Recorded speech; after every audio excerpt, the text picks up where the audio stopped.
Mr. Olikara, the George Floyd Act has yet to pass the Senate. It would increase police accountability and remove qualified immunity shielding for police officers from civil lawsuits. A non-starter for Republicans. What would you support to get this bill passed and help reduce gun violence? Thank you. I would support this bill, but what I want to say, especially in relation to what we've been hearing here, is just saying nice things on the stage. There's a huge gap between that and actually passing legislation through Congress.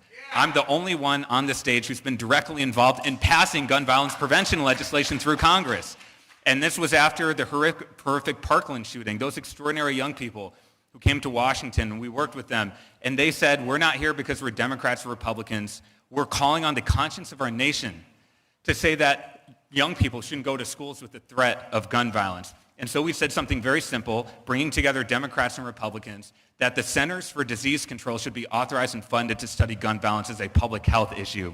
We passed that through both chambers of Congress, gotten it signed into law, the first gun violence prevention bill in over 2 decades. That's what real change looks like. I want to go further than that, including universal gun licensing. If you need a license to drive a car and get training and pass a test, you should do the same thing for a gun.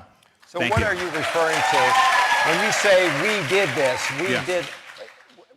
How did you do this? I mean, there was lots of people involved. So what was your role that got this? Absolutely. What is your role?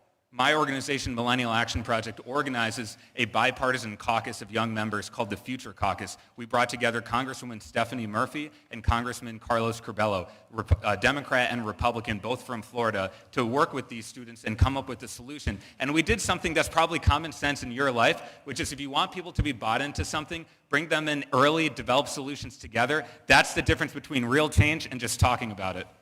Thank you.